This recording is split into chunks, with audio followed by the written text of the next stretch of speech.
आप लोग अजय देवगन, शाहरुख खान, अक्षय कुमार इन सबको हीरो समझते हैं, लेकिन वो सब हीरो नहीं है। ओरिजिनल हीरो ये सब है।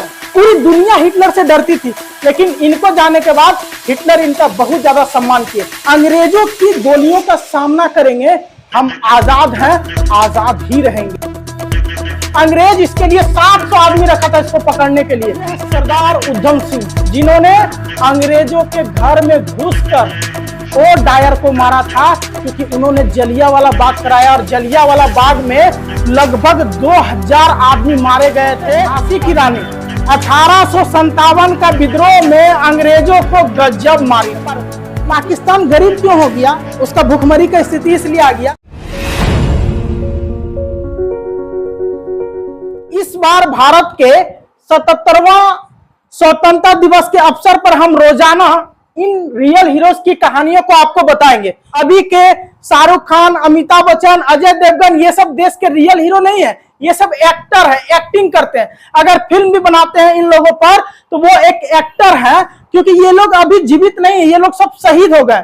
लेकिन देश के रियल हीरो इन्हीं को माना जाता है और इन सारे लोगों के ऊपर वीडियो बनाएंगे। ये 15 लोग हैं जिन्हें मैंने सेलेक्ट किया। वैसे तो भारत को आजाद कराने के लिए सिर्फ ये 15 लोग ही नहीं थे, लाखों लोगों ने अपना जीवन का बलिदान दिया, तब जाकर हमारा देश 15 अगस्त 1947 को आजाद हुआ था। तो चलो एक एक करके जानते हैं इस स्वतंत्रता दिवस पर भारत के रियल हीरोज की कहानी। नेताजी सुभाष चंद्र बोस, जो हिटलर से मिले थे, दुनिया का सबसे बड़ा तानाशाह हिटलर है, उनसे मिलने के बाद इनका नाम पड़ा नेताजी सुभाष चंद्र बोस।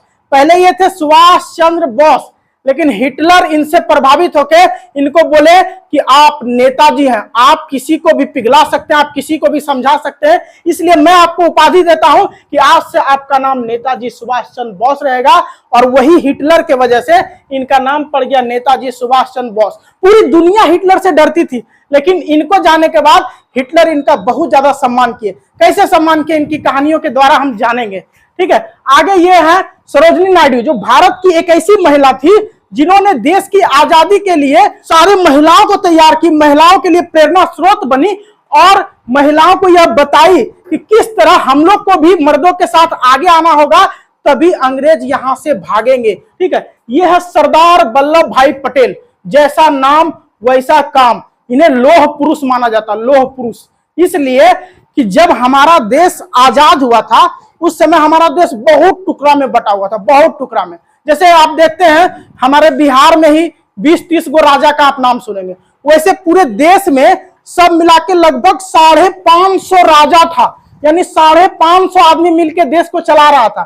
फिर एक चुनौती बना कि इन सबको एक कैसे किया जाए, राज्य कैसे बनाया जाए। तो यही जो है सब राजा के पास जाके मिले और बोले कि देखो हम लोग देश को 2 भागों में बांटेंगे। ठीक है, एक हिंदुस्तान, दूसरा पाकिस्तान। तो जिनको जिस राज्य में आना है वो आ सकते हैं। तो जिनको वो 550 राजाओं में जिनको हिंदुस्तान में आना था भारत में, वो भारत में आ गया, जिनको पाकिस्तान में जाना था पाकिस्तान में चल गया। सारे राज्य को मिलाने का काम यही किए थे सरदार वल्लभ भाई पटेल। आगे ये है तात्या टोपे। सबसे पहली बार 1857 में अंग्रेजों के खिलाफ विद्रोह हुआ था, उसमें ये जो है अंग्रेजों को दौड़ा दौड़ा के मार रहे थे। ठीक है, बहुत वीर योद्धा थे और रानी लक्ष्मीबाई और साथ में नाना साहब के साथ मिलकर यह जो है 1857 का विद्रोह में अंग्रेजों को खदेड़ खदेड़ के मार रहे थे। अंग्रेज परेशान हो गए थे।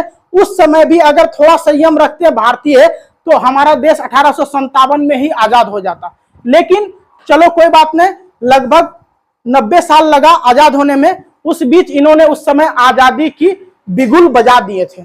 आगे देखिए, ये है चंद्रशेखर आजाद।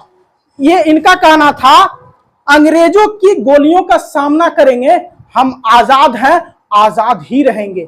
इसीलिए इनका नाम पड़ा आजाद। जब तक जीवित रहे, 24 साल तो बेचारा जीवित ही रहे, जब तक जीवित रहे अंग्रेजों के हाथ नहीं आए। अंग्रेज इसके लिए 700 आदमी रखा था इसको पकड़ने के लिए। और साथ ही अंग्रेज क्या किए थे कि इन पे 5000 का इनाम रखा था। 5000 उस समय के हिसाब से समझ रहे हैं, अभी के हिसाब से मान के चलो तो लगभग 10 लाख रुपया से ऊपर उतना इनाम रखा था इसको पकड़ने के लिए। 700 आदमी का सैन्य रखा था, खुफिया विभाग रखा था कि इसको पकड़ो, फिर भी पकड़ में नहीं आया। अंततः इनका एक आदमी था जो इनका पता बता दिया और यह उस समय भी पकड़े नहीं गए। लगभग 18 से 20 मिनट अकेले अंग्रेजों से लड़े और अंत में जब लास्ट गोली बचा वो अपने बंदूक में गोली डालते और खुद को गोली मार देते हैं, क्योंकि ये इनको याद रहता कि हम अंग्रेजों के हाथ नहीं आएंगे। उसके बाद देखते हैं ये है पंडित जवाहरलाल नेहरू, जो आजाद देश के पहले प्रधानमंत्री हैं भारत के। ठीक है, इन्होंने भी देश आजादी के लिए बहुत काम किया।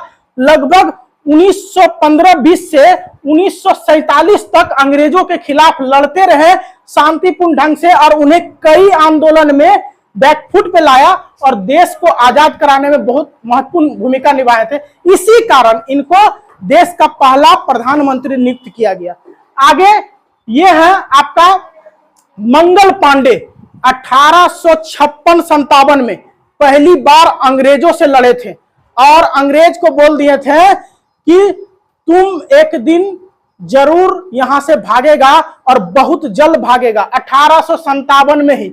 और उस समय क्या होता था कि अंग्रेज चर्बी मिलाता था, सुअर का और गाय का। वो चर्बी मिला के वो कारतूस के ऊपर यानी बंदूक के ऊपर रखा जाता था और उसको मुंह से काट के और उसके बाद बंदूक चलाने का आदेश मिलता था। तो ये सेना थे अंग्रेजी। उस समय भी फौजी उजी का ट्रेनिंग होता था ना, तो फौजी, बिहार पुलिस, उसके बाद सब राज्य स्टेट पुलिस बनता है, तो उसमें ये अंग्रेजों की तरफ से सेना थे। जब इन्हें पता चला कि सुअर और गाय का चर्बी मिलाया जाता है तो इन्होंने विद्रोह कर दिया। और जब विद्रोह किया तो अंग्रेज अफसर आने लगे। पहला अफसर आया, उसको मारा, ढाई, खत्म। दूसरा आया, ढाई, खत्म। जो जो इसके सामने आते गया सबको मारते गया। अंत में देखा बहुत सारा सैनिक आ गया, तो ये क्या किए, ये अपने आप को आग लगाने का भी प्रयास किए, फिर भी नहीं मरे। अंत में इसे फांसी दे दिया गया। ये हंसते हंसते फांसी पे लटक गए। आगे इनको तो आप जानते होंगे, महात्मा गांधी। ठीक है, दांडी यात्रा। देश में सबसे ज्यादा आंदोलन अंग्रेजों के खिलाफ कोई किए तो ये किए थे और देश में अंग्रेज सबसे ज्यादा डरे हुए थे। कोई शांति से, मतलब बड़ा आराम से काम करते थे, एकदम शांति से ही अंग्रेज को भड़का देते थे। अंत में ये भी भड़क गए थे। करो या मरो, पूरा देश को आदमी को बोल दिए थे, नारा लगाए, करो या मरो, यानी अंग्रेजों को भगा या मर जाओ। ये भड़क के जो है एक आंदोलन किए थे लास्ट में, जिसके बाद तुरंत आजादी मिल गया हम लोग को। ठीक है, 2 से 3 साल के अंदर जब ये नारा लगाए करो या मरो।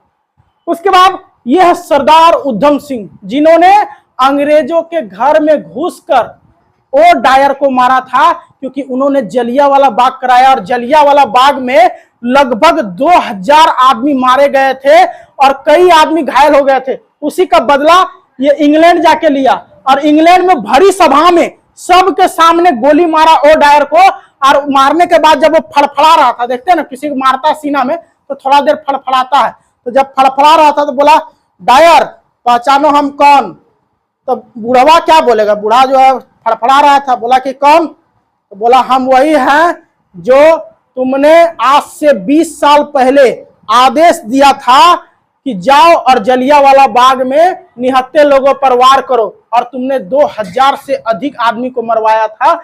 हम उसी का बदला लेने आए। उस समय हम मात्र 20 साल के थे और उस 20 साल के उम्र में हम सब देख रहे थे, लेकिन हम निहत्थे थे। तुम लोग 2 टैंक लेके आया था, बहुत सारे सैनिक लेके आए थे, बंदूक चला रहा था। बोले मेरा नसीब अच्छा था कि हम उस समय बच गए और भगवान हमें जानबूझ के बचा के रखा कि हम तुमको मार सके। और ये जनरल ओ डायर को गोली मार देता, जनरल ओ डायर खत्म। उसके बाद ये है भगत सिंह, इसी से इंस्पायर हुए थे ये भी फांसी पे लटके, लेकिन ये 1931 में फांसी पे लटके थे भगत सिंह, जो अंग्रेजों से चाहते थे कि वो तो चाहते थे हमको गोली मार दे, अंग्रेज तोप में आगे लेके हमको उड़ा दे।